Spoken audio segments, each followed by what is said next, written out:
Back with Harley, Stephen King. Without Pete or Barbara Robinson helping out for or just hanging out, the reception area feels like a hell breath. Harley starts the coffee maker. I brought pictures of Bonnie, a dozen, all taken within a year or two of when she disappeared. I got tons more, but from when she was younger, and that's not the girl you'll be looking for, is it? I can send them to your phone if you give me your email address. Her delivery is Sakato's, and she keeps touching her mask to be sure it's in the right place. I can take this off, you know. I'm double vaxxed and C-19 negative. I took the home test just last night. Why don't we wear them out? Why don't we wear them out here? We'll take them off in my office and have some coffee. I had cookies if Barbara, the young lady who sometimes help out, hasn't eaten them all. No, thank you.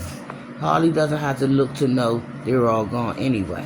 Barbara can't keep her hands off the vanilla wafers.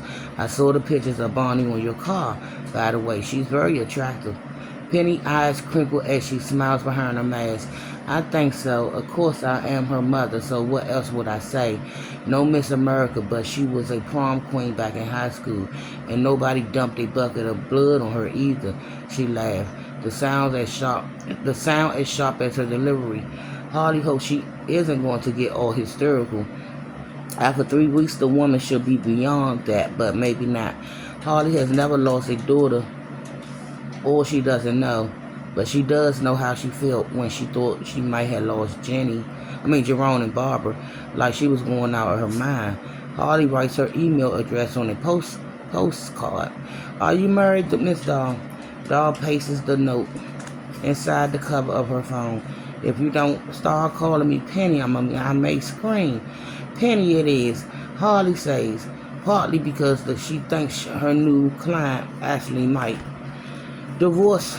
Herman and I dissolved our partnership 3 years ago. Political differences were part of it. He was all into Trump, but there was plenty of other reasons as well.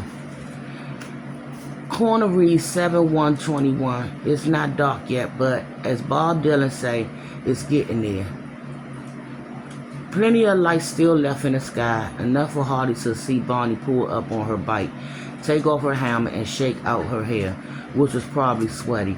The last week of June and the first week of July were very hot, popping hot, in fact. She put her helmet on the seat of the bike, but enters the stores still wearing her backpack. She's in tan slacks and a polo shirt with Bell College above the left breast, and the Bell Tower logo above the words. The clip is soundless, of course. Harley looks at the little movie with the fascination she supposed anyone feels when looking at someone who went from a clean, well-lighted place into the unknown. Bonnie Ray goes to the back cooler and gets a bottle of soda. Looks like a Coke or Pepsi. On her way to the cash register, she stops to inspect the snack rack. She picks up a package.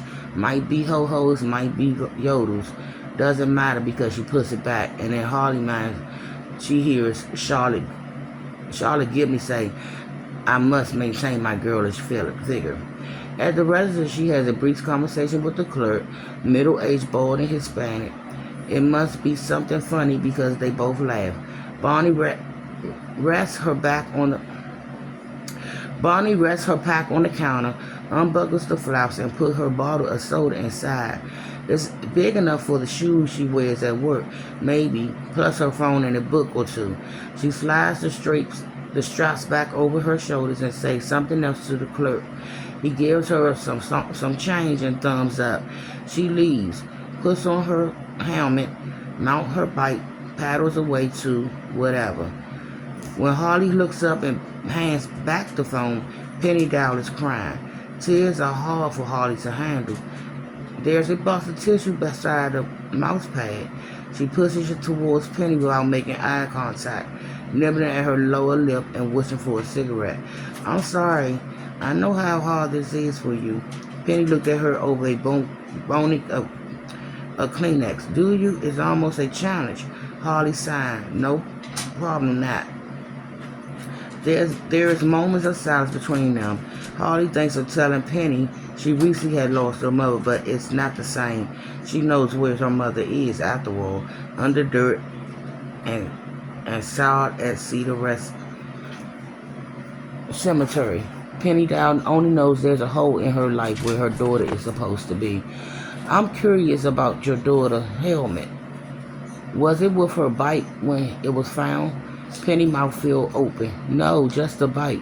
You know what? Detective James never asked about that, and I never thought of it. Penny gets a pass, but Izzy James sinks a bit in Harley's estimates. What about her pack? Gone, but you expect that when you might wear a pack after you got off your bike.